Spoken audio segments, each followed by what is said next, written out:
আজ একটা গল্প বলবো আপনাদের। গল্পটা ইতিহাসের কোনো রাজা রানীর নয়, গল্পটা প্রকৃতির গল্প, বেলপাহাড়ির রানীমার গল্প। কিছুদিন আগে আমরা হঠাৎ করেই চলে গেছিলাম তার কাছে, আর তখনই শুনলাম তার সেই অকথিত কাহিনী। গারাসিনী পাহাড়ের ওঠার শুরুতেই একটি নোটিশ বোর্ড দেখেছিলাম, জানেন। তাতে লেখা ছিল, এই স্থানে বিকেল 4টের পর প্রবেশ নিষেধ। কিন্তু কেন এই নিষেধাজ্ঞা, তার কোনো উত্তর তখন পাইনি। পেয়েছিলাম একদম শেষে, যথাসময়ে আপনাদেরও জানাবো সে কথা।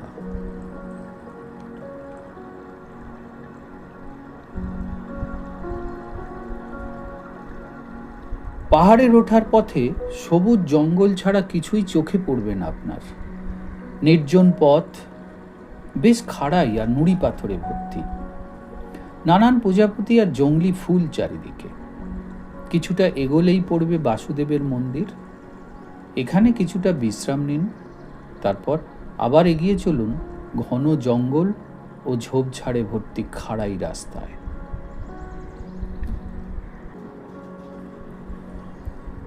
রাস্তাটি মিনিট কয়েকের মধ্যেই জঙ্গল ছেড়ে বেরিয়ে আসবে পাহাড়ের গায়ে।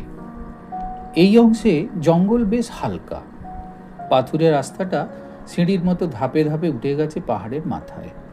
এটা একটা ভিউ পয়েন্ট, এখান থেকে চারিদিকে সুন্দর একটা ভিউ পাওয়া যায়। এখানে একটু দাঁড়িয়ে দেখে নিন গারাসিনী পাহাড়ের সেই অপূর্ব প্রাকৃতিক দৃশ্য। গারাসিনী পাহাড়ে দেখার কি আছে? গাইড জানালো, পাহাড়ের মাথায় আছে বাবা শিবের একটি মন্দির, খুব জাগ্রত।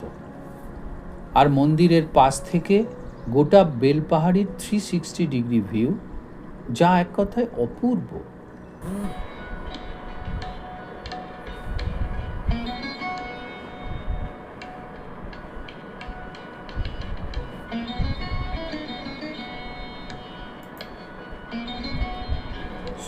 গোটা হিমালয়ের পাহাড় চূড়ায় বাবা শিবের অবস্থান আছে জানতাম, কিন্তু এই বেলপাহাড়ির ছোট্ট পাহাড় চূড়াতেও তার অধিষ্ঠান।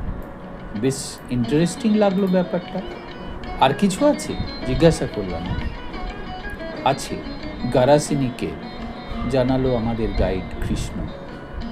গারাসিনী কেভ কোথায়? এই পাহাড়েই, চূড়া থেকে মিনিট 10 নিচে, বেশ দুর্গম পথ। আমরা জানি না তো? শুধু আপনারা কেন, বেশিরভাগ মানুষই জানে না এই গুহার কথা। আর জানলেও তারা যায় না ওখানে।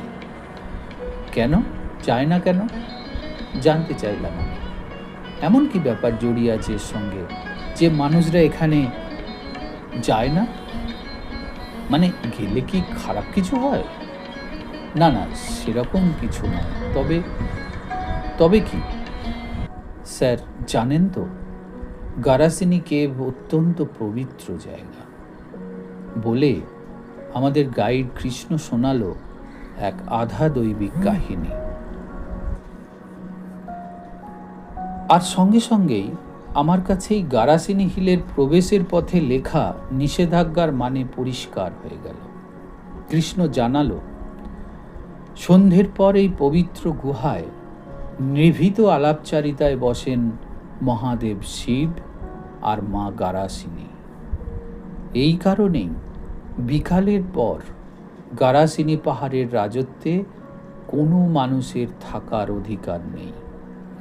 সেই সময় এখানে মা গারাসিনী আর বাবা মহাদেব বিচরণ করেন। তখন এখানে সাধারণ মানুষের প্রবেশ নিষেধ। আর এই সময়টায়, মানে সন্ধে থেকে ভোর পর্যন্ত, এখানে বাবা শিব আর মা গারাসিনীর পাহারায় থাকে শত শত সাপ আর একটা বাঘ। তখন যদি কেউ এখানে অনধিকার প্রবেশ করে, তাহলে তাকে মরতে হবেই, হয় সাপের কামড়ে, না হয় বাঘের থাবায়। বাঘের হাত থেকে বাঁচলে সাপ মারবে, সাপের হাত থেকে বাঁচলে বাঘ। অবিশ্বাস্য মনে হচ্ছে? দেখুন, বিশ্বাস অবিশ্বাস আপনার উপর, কিন্তু এটাই এখানের প্রচলিত রীতি।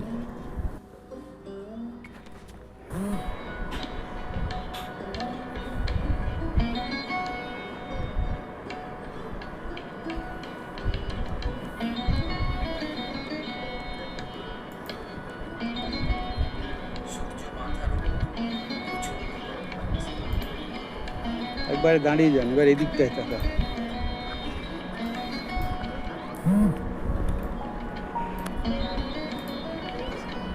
আর কয়েক পা উঠেই আমরা পৌঁছে গেলাম গারাসিনী হিলের টপে। দেখলাম বাবা শিবের সেই মন্দির। দরজা অবশ্য বন্ধ ছিল, চাবি দেওয়া দেখলাম। আমরা প্রণাম করলাম বাবা শিবের উদ্দেশ্যে। মন্দিরের পাশের পাথরটি কিন্তু গারাসিনী পাহাড়ের সর্বোচ্চ বিন্দু। সেখানে উঠে ছবি তুললাম সবাই। তারপর পাখির চোখে দেখে নিলাম দিগন্ত বিস্তৃত গারাসিনী মায়ের সবুজ আঁচলের সমান। হঠাৎ মেঘে ঢেকে গেল আকাশ। শুরু হলো বৃষ্টি, প্রথমে টুপটুপ করে, তারপর ঝমঝম করে। মন্দিরের পাশে গাছের নিচে দাঁড়িয়ে যখন ভাবছি নামবো কি করে, তখনই আমাদের গাইড কৃষ্ণ জানালো, গুহা কি দেখতে যাবেন স্যার? বললাম, অবশ্যই যাব। নিচে নামার রাস্তায় খানিক এসে গুহার পথে বাঁক নিলাম আমরা। এবার বৃষ্টির সঙ্গে শুরু হলো বিদ্যুতের ঝিলিক, আর তার সঙ্গে মেঘের গর্জন। মনে হলো প্রকৃতি বিক্ষুব্ধ হয়েছে আমাদের ওপর। আমরা কি অনধিকার প্রবেশ করছি এই এলাকায়?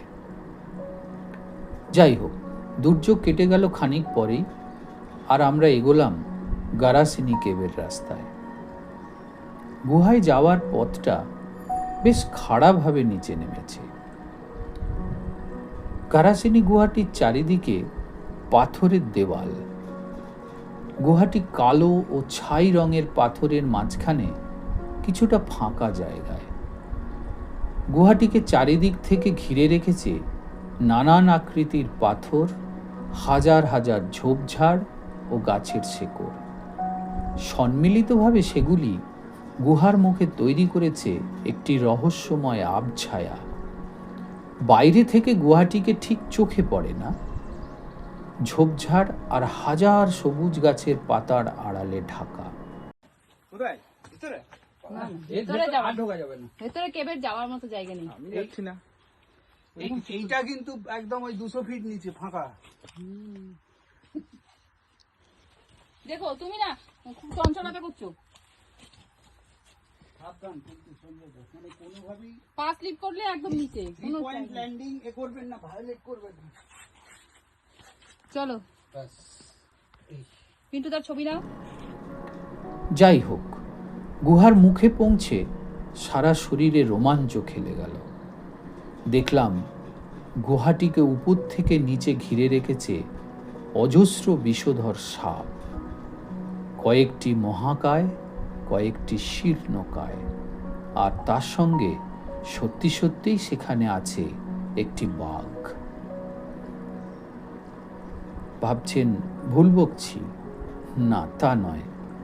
আসলে দিনের বেলায় এরা সবাই পাথর হয়ে থাকে, আর রাতের বেলায় সবাই বেঁচে ওঠে মা গারাসিনীর জাদু কাঠির ছোঁয়ায়।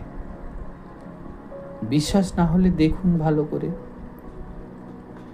গুহার মাথার ঠিক উপরে ছাতার মতো ঘিরে আছে মহাকায় একটি সাপ। ঠিক তার বাম দিকে গায়ে গা মিলিয়ে রয়েছে একটি বিশালাকায় বাঘ, আর নিচে সুবিশাল ফোনা মেলে মহাকায় একটি সাপ। এছাড়াও এদের পাশে ও নিচে রয়েছে আরো একাধিক সাপ। এরা সবাই মাথা পেতে তৈরি করেছে সিঁড়ি, যাতে মা গারাসিনী ও ও বাবা মহাদেব তাদের ফনার ওপর পা রেখে প্রবেশ করতে পারেন এই পবিত্র গুহার অন্দরে। রাতে এখানে আসার সাহস কে দেখাবে বলুন তো? কিন্তু এই গুহার মাহাত্ম্য তো কম নয়। বাবা শিব ও মাতা পার্বতী সুদূর অতীতে এমনই এক গুহায় নিভৃত আলাপচারিতায় মেতেছিলেন। সেটা ছিল অমরনাথের গুহা। কিন্তু এই বেলপাহাড়ের নিভৃত গুহাতেই তারা যে রোজ আলাপচারিতায় মাতেন তা তো এখানে না এলে জানতেও পারতাম না। গুহার মুখে মা গারাসিনীকে পাহারা দেয়া সাপের মাথায় ও গায়ে ভর দিয়ে দাঁড়িয়ে আমরা উঁকি দিলাম এই পবিত্র গুহায়। দেখলাম গুহার ভিতরে একটি রঙিন চাঁদমালা মা গোরাসিনীর জন্য কেউ রেখে গেছে হয়তো। সোলার তৈরি অতি সাধারণ একটি অলংকার। মা যখন নির্ভীতে সাজগোজ করেন তখন হয়তো এটাই ব্যবহার করেন তিনি। ফিরে আসার আগে ভক্তি ভরে প্রণাম করলাম বেলপাহাড়ির রানীমা গারাসিনী ও বাবা মহাদেবকে।